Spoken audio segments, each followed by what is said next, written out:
Welcome to Chris's Storytelling Corner.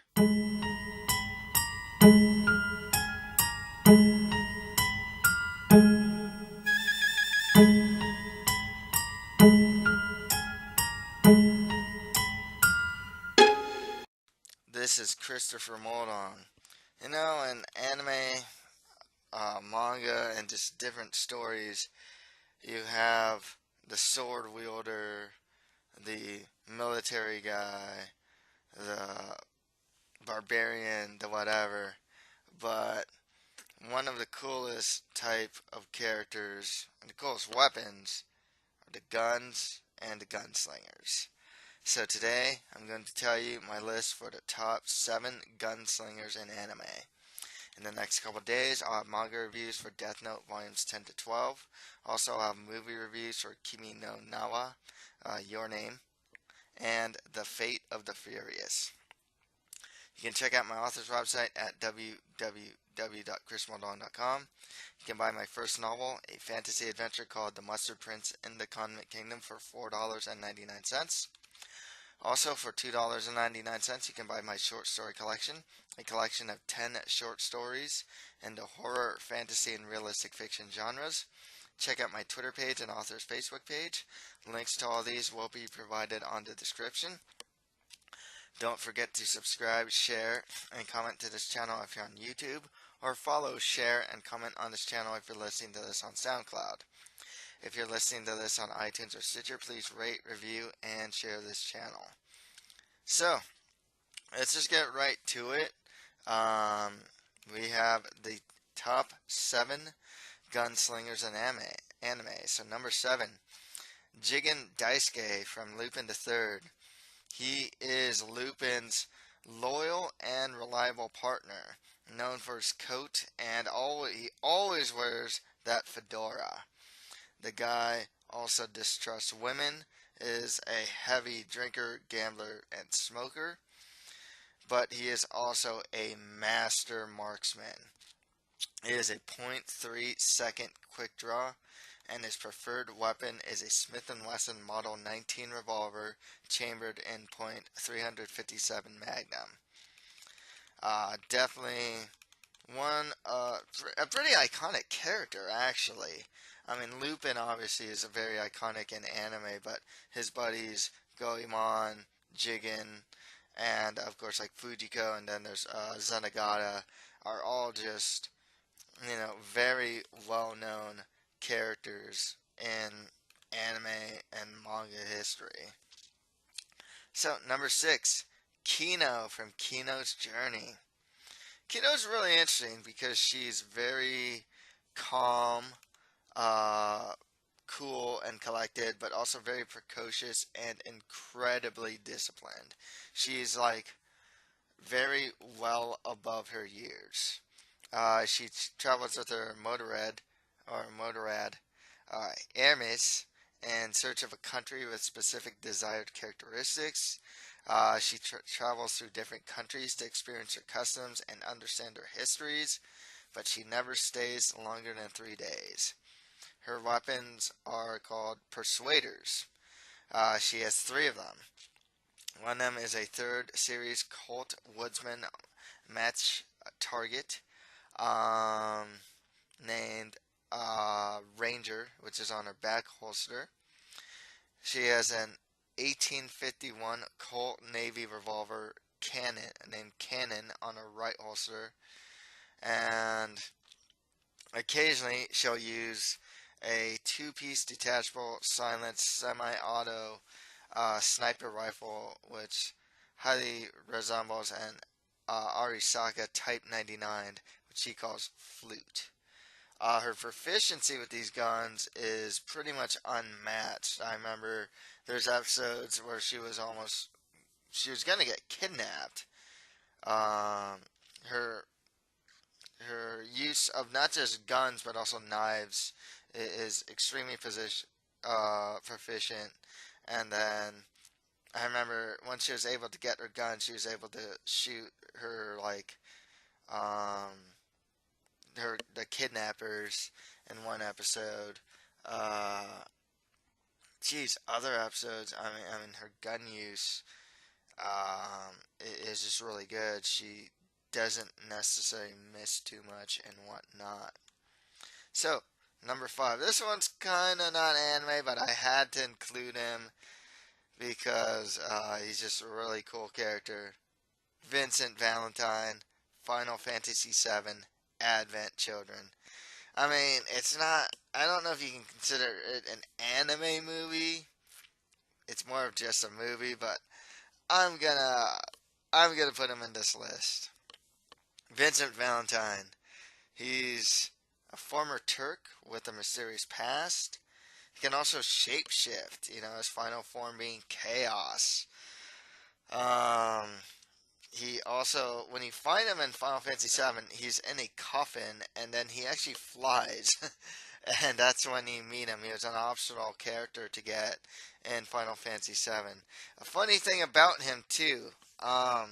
So I actually played Final Fantasy VII before the English version came out in the US. I actually played the Japanese version. I was that much of an RPG fan during that time. I actually passed Final Fantasy V in Japanese in a Super Famicom cartridge. You can play them on your Super Nintendo. And I missed him the first time out. Actually, I managed to get Yuffie, but I did not get Vincent. I missed. I totally missed him. Actually, as a Nebelheim. So he is real dark and brooding, but actually, surprisingly caring of his party members and friends, as shown in Advent Children. His primary weapon is a handgun, which he calls Cerberus, which he uses in Advent Children and Dirge of Cerberus as well. Um, definitely one of the most popular characters coming out of Final Fantasy VII. There's a lot of popular characters from there, Cloud, Sephiroth, especially. But Vincent managed to get his own spin-offs. Oh, Tifa is really popular as well. Still see Eris a lot and whatnot.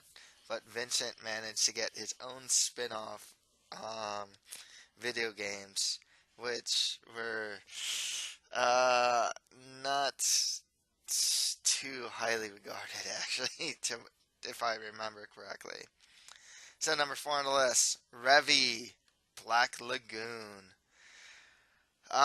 She is nicknamed the Two Hands because she's ambidextrous.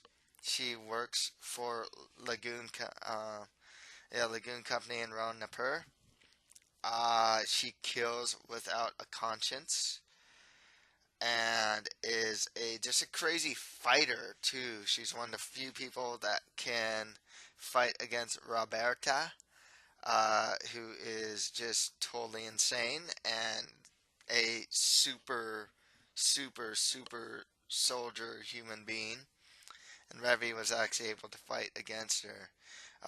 She is obviously skilled with dual wielding guns or akimbo, and her weapons of choice is a pair of modified Beretta 92 FSS. Um, One of the coolest characters actually from Black Lagoon, one of the most conflicted characters too. She's seen so much killing, violence, and just trauma, but there's always this like small part of her that wants to be away from it as well. Definitely has a really interesting relationship with Rock and just other characters of the Black Lagoon series as well. Um, but definitely goes from like 0 to 100 with the slightest like provocation at times too. Number three on the list, Alucard from Hellsing. He works for the Hellsing organization, and he may be the most powerful vampire alive. His powers are, I can't even list them. I mean, generative abilities, gosh, he has familiars.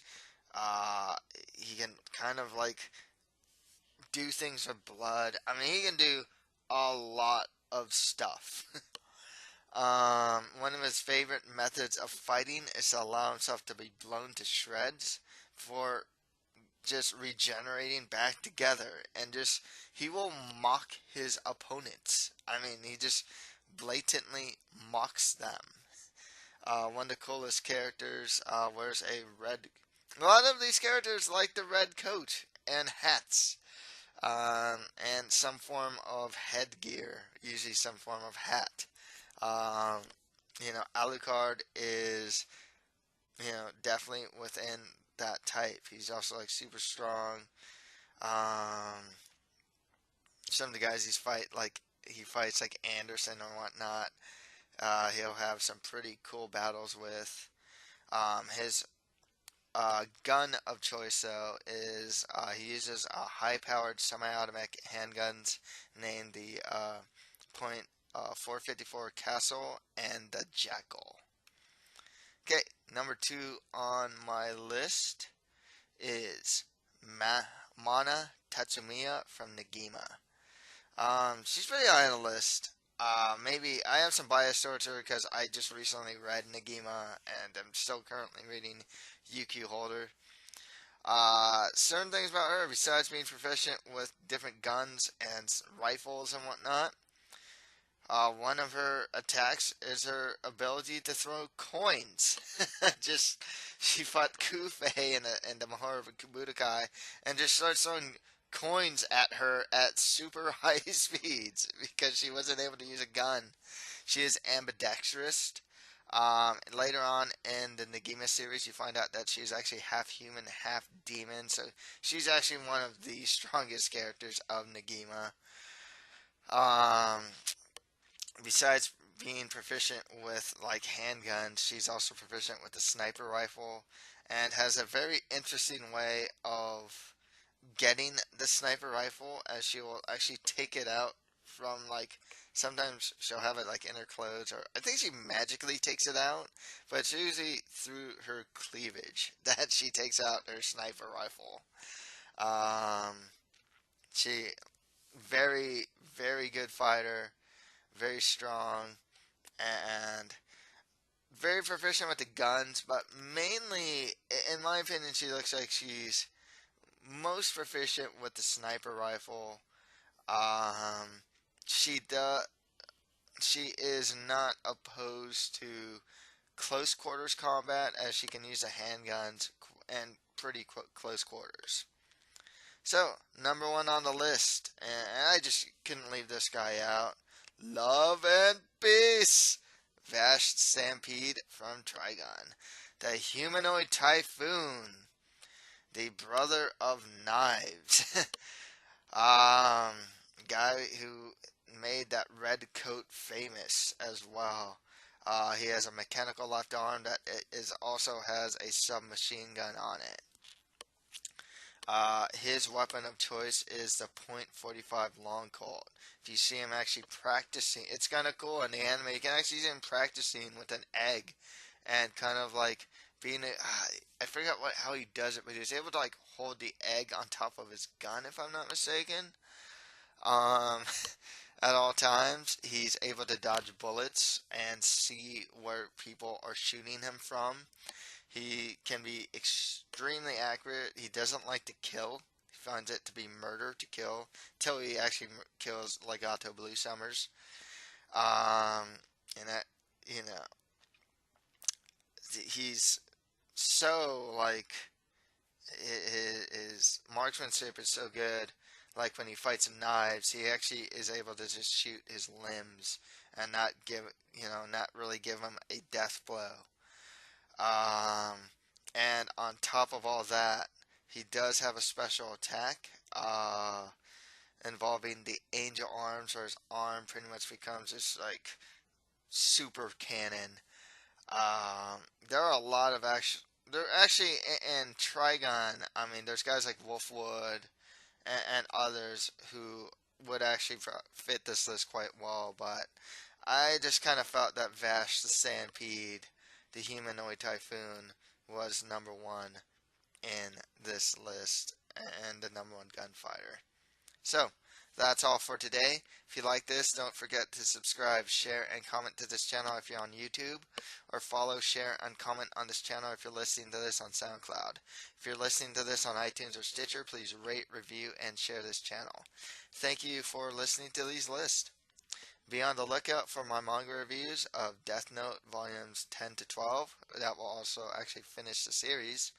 Also, I'll have movie reviews for Kimi no Nawa, Your Name, and The Fate of the Furious. Thank you, and until next time.